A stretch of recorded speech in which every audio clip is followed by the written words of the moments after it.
Hi everyone, Christoph the Polish Geek, and welcome to another video. And with Cobra Kai only a few days away at this point, the last batch of episodes of Cobra Kai, I decided why not just do my top 10 favorite Cobra Kai characters. Will the last 5 episodes change their position or anything? Very possibly, who knows, but I'm really hoping that's not the case.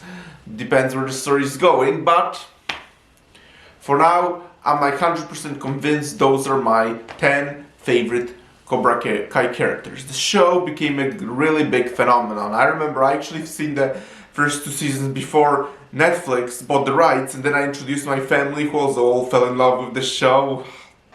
Like, yeah, who doesn't like Cobra Kai? Like, come on.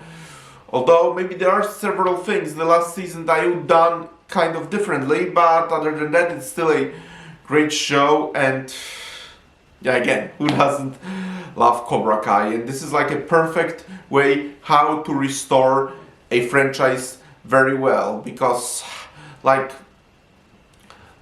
respect what happened before while tell a new great story with new characters while still very much respect the old characters. Like, and every franchise that wants to revive itself should take lessons from Cobra Kai, because this is how to do it right, and this shows that this is a perfect example of a show that should never ever have worked, yet works so amazingly well. And why is that? Because the writers actually had a good idea in mind. They actually had a good idea for a great story, plus they also very much respected the characters and what happened before, and as a result, you have a success. Like, people often say about some good things that come out nowadays that, oh, this isn't so good, it just standards have lowered, which I agree for a lot of things, but my test, again, is something good or just standards have lowered. The best test I can do is imagine this show coming out back in 2011. And I say, if Cobra Kai came out back in 2011, it would still be an amazing show, which shows it's just a good quality show with great story and great characters. And I was thinking of doing a You Should Be Watching for Cobra Kai, but ultimately I decided it's just gonna be too recent, so no. Instead I decided to just do my top 10 favorite Cobra Kai characters before the last batch of episodes. So here are my top 10 favorite Cobra Kai characters. And it's coming in number 10 is Yasmin. And yeah, I'm surprised I'm saying this, but she's just like so funny. Like, I very much hated her in the first season. I mean, like, probably a lot of people did, because she was just like bully who did all the cyberbullying and stuff. I just like hated her so much, but then she comes back in season 3, and at first it seems like she still has some of her bullying ways, but then when she sees she's no longer popular, she just like goes through this character development, and she becomes such a nice person and even starts dating Dimitri, which is something that you could never even picture in the first season. Like, he was one of those people that she very much considered a loser, but now they are literally a couple. And also, as I said, and it's funny how she manages to still maintain some of her like self-centered quirks of first season while still being very much a loving and supportive girlfriend to Dimitri. And as I said, she's also just so hilarious, and almost all her interactions are hilarious. Oh my gosh. Especially one of the funniest scenes was in one of the last episodes of the second batch of season 6 when she sees Dimitri cheating on her. That was such a funny scene. So yes, again, surprised I'm saying this, but Yasmin at number 10. Coming in number 9, and yes, funny characters keep coming, and that's Dimitri. And yeah, I just love the way he just like constantly shares knowledge on a particular subject, like, and just to show off how smart he is. This is just all so funny, and then Yasmin always say nerd talk and all that. And also it's funny how in the first season he just seems like this wimp, won't be capable of doing anything, but then he starts taking karate classes, and at first he still seems like he's unable to learn anything, only to be getting more and more badass. Like, yeah, it's like he's not the type of guy you'd ever expect to be a badass, but he somewhat manages it. And in some ways he also seems kind of relatable, because he is like one of those people who has ADHD, and newsflash, I am ADHD as well, so yeah, I just like yeah, I think Dimitri is really, really funny and kind of relatable too.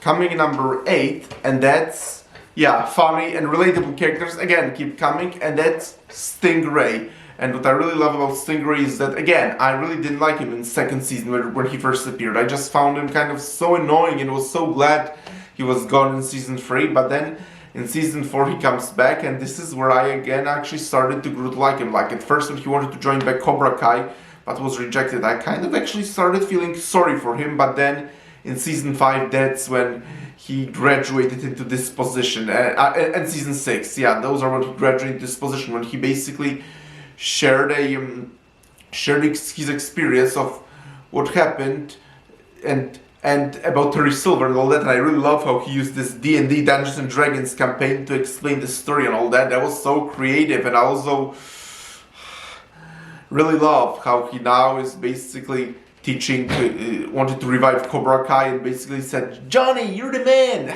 Yeah, and he's also so funny and to that, and in some ways he is actually pretty relatable, because I mean he's this like immature man-child, but come on, we all deep down have sometimes wish we're teenagers again. I mean, like Stingray is we probably wouldn't be doing what Stingray is doing. We probably wouldn't actually try to be doing all that, but still, that still doesn't change the fact that it's pretty relatable.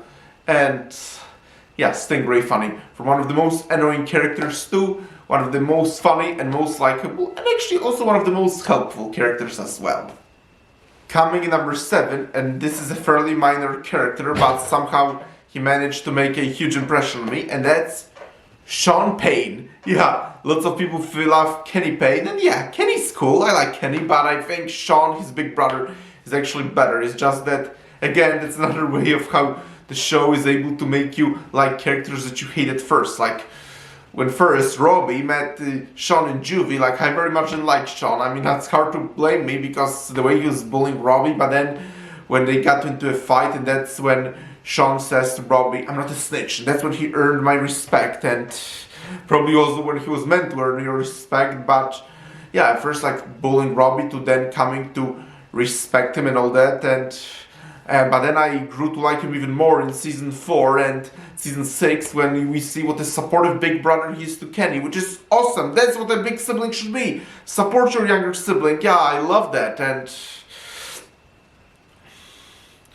so yes, despite being such a minor character, I think Sean is a really great character. I love how at first he was bullying Robbie only to come to respect him and all that. Like, yeah, like I also don't believe in snitching, and then also combined it with being a big supportive bro to Kenny and all that. And he is also the one that basically opened Kenny's eyes to the truth, like, and why Kenny ultimately chose to come back to Miyagi-Do, Cobra Kai, to learn karate. Yeah, fairly minor character, but I think Sean Payne is awesome. Coming number 6 is Hawk, or Eli Moskowitz. It's Eli Moskowitz, Hawk.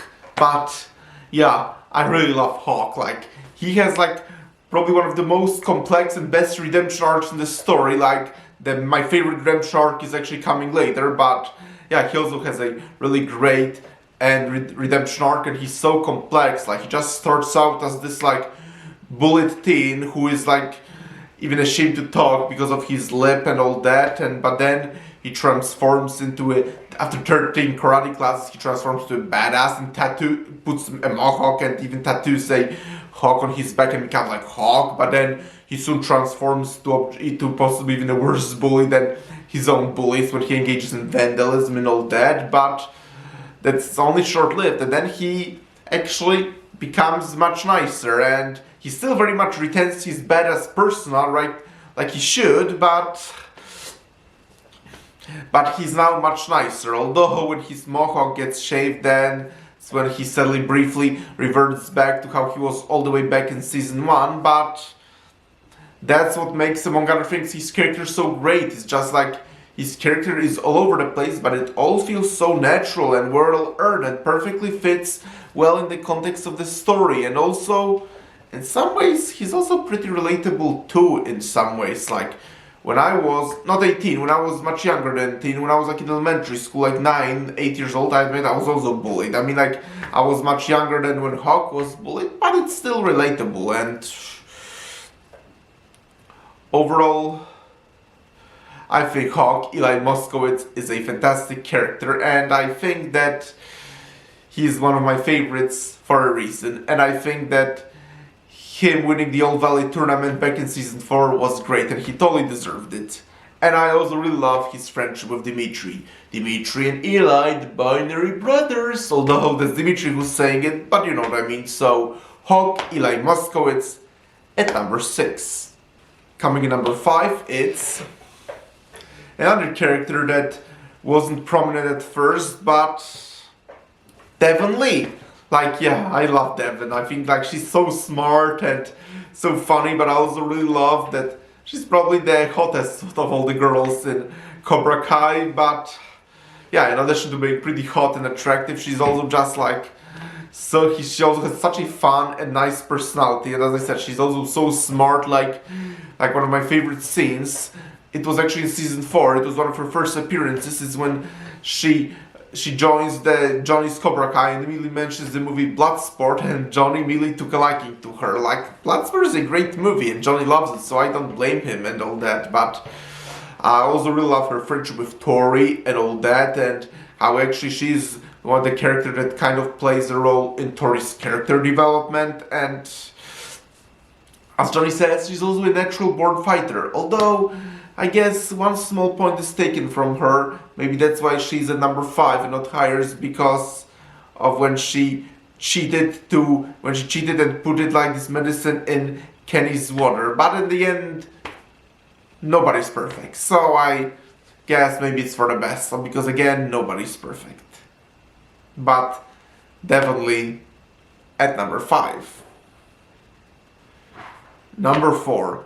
And this is the main villain of the show, or at least main villain since season 4 and Karate Kid Part 3, and that's Terry Silver. And yeah, he's the best villain in the whole show by far. Like, ever since his introduction in season 4, the show got so much better, because Karate Kid Part 3 isn't a particularly great movie, but you can't deny that Terry Silver is the best part of the movie, because he's just like this diabolical, maniacal mastermind of a villain. And I'm glad that ever since he was reintroduced in Cobra Kai in season 4, he's very much the same thing he was in Karate Kid Part 3. Some people say that he was practically redeemed, but when Chris got back into his life, but it's not true. Terry Silver was always evil. It's just that he basically lost in the way who he really was. Like, deep down, he was always the same evil, maniacal man who just wanted money and power.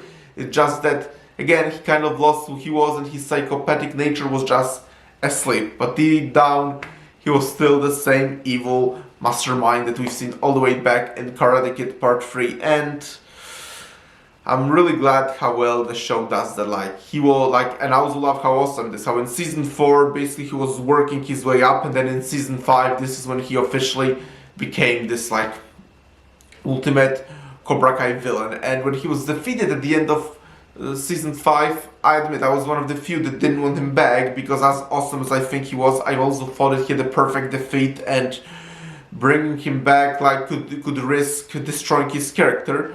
But as of for now, I've seen at the end of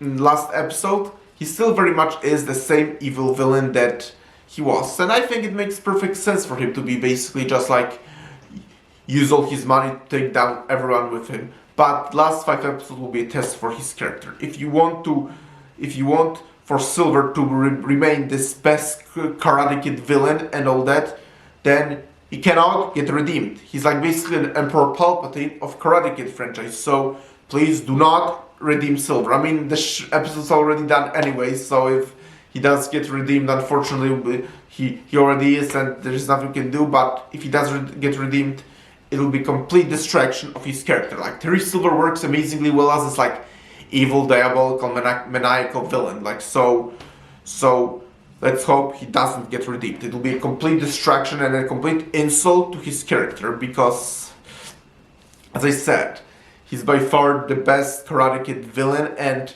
he really works best as the villain. So fingers crossed he doesn't get redeemed, and fingers crossed that reasons from bringing him back were justified, and maybe his defeat will even be better this time, because a villain like him deserves a very awesome, honorable defeat. But Terry Silver at number 4, and the best villain of the franchise by far.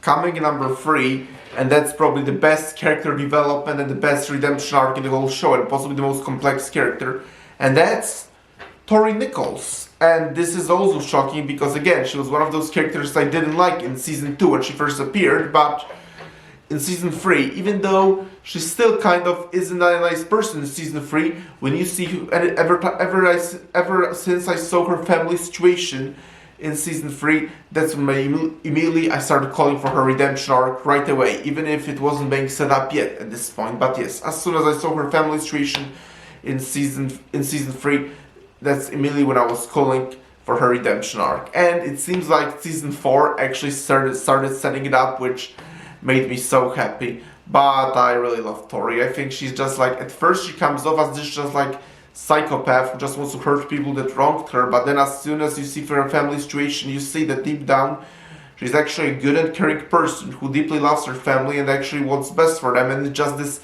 mindset of fight for survival that gave her kind of sociopathic tendencies, but deep down she's actually a very good person. She just, again, it's just that she hasn't been shown better ways, and then as soon as she starts interacting with Amanda LaRusso, who starts showing her better ways, she immediately transforms to a much better person. And also Tori is the one that basically helped everyone expose Terry Silver at the end of season 5, and sure, she goes back to Kreese in season 6, but as soon as she explains why she's doing it, it perfectly makes sense. Like, you completely understand why she's doing that. Like, in some ways, you actually feel more angry at Mr. LaRusso for not letting Tori continue to fight. Like, Johnny Lawrence immediately saw that the reason Tori wanted to keep fighting was because she wanted to get her anger out after her mother died, but Daniel LaRusso just didn't let her keep fighting, which just was a smart choice. But I think Tori is a awesome character. Like, she's probably the most also complex character in the show, as I said. At first she comes off as a psychopath, but the more you get to know her, you see that deep down she's actually a very good and troubled person who just cares about her family. I love Tori. It's like one of the, probably the best redemption arc I've seen in the whole show, and possibly one of the most well written and complex characters. Tori Nichols, one of the best characters in the show. Coming in number 2, Chosen Taguchi. And yes, ever since he was introduced in season 3, I think the show got so much better. Like, I only expected at first when he was reintroduced in season 3 that was gonna be like his only appearance, just like kind of like teaching Daniel some new karate moves. But then when it was revealed he came to America at the end of season 4 to help Daniel take down Terry Silver, I was already so ready for the show to get just like so much better. Like, and it very much got. Like, I really love how he at first acts as this like double agent for Daniel to Terry Silver, and then, but also I love how smart he is, and as a Okinawan he has this deep knowledge of karate history and all that, and he basically sort of became a new mentor figure to Daniel. Like, back in Karate Kid 2, he was kind of psychopathic and he was even willing to kill Daniel, but then redemption happened off screen and he became like one of the most honorable and helpful characters in the show. And he's also pretty hilarious, and it's even just hard to describe what's so awesome, but he just has this awesome personality where on the one hand he kind of acts like a little silly and crazy, but also so smart and so knowledgeable. And as I said, he's basically sort of became like a mentor figure to both Daniel and Johnny in some ways. And I also really love how Dimitri once described Sensei Taguchi as basically a combination of Sensei Lawrence and Sensei LaRusso, and that's a pretty smart description. But Chosen Taguchi is awesome and number 2 on this list. But coming in number 1, and probably everyone predicted that because Probably everyone puts this guy at number one, but that's Johnny Lawrence. And yeah, I love Johnny Lawrence. Like, he's this guy that's like this tough, macho guy at every opportunity. But deep down, you see that he's a very good man who just wants what's best for his students. And that's what makes him so amazing. Like, the show starts with Johnny's life being completely ruined just because of one small kick that he lost a tournament to Daniel LaRusso, and his life is completely ruined as a result, but then he chooses to rebuild Cobra Kai from scratch and rebuild his life again, and that's really awesome character arc. It's like just like not many people could expect this could work, but it does, because the whole show is basically like completely reverting perspectives. Like, because in the original Karate Kid movie, just like Daniel LaRusso is bullied by Johnny Lawrence and then chooses to learn karate and to fight his bullies. But what the creative way this show chose to do is actually make Johnny Lawrence instead the main character and show the whole thing from his perspective. And I think it's awesome. It's proven to work wonderfully. And I also love Johnny's backstory of how he was just like this innocent little kid, and that only then, when he got his evil stepfather, but also John Kreese in his life, and he kind of became this mean bully. But you can see that deep down he's a really good person who just, as I said, wants really what's best for his students. And I think he's such a well-written character, but also I really love how he's so politically incorrect and all that, and in some ways he's so stuck in the 80s that he just completely doesn't understand the modern world, and yet it just so works in his favor and all that. And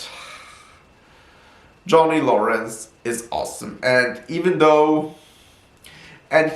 is objectively, in my opinion, much smarter than Daniel LaRusso. Even though Daniel is just like this often like know-it-all, holier than thou, you can check that deep down Johnny Lawrence, despite his like crazy macho-like personality, but deep down Johnny is actually much smarter and much better person. So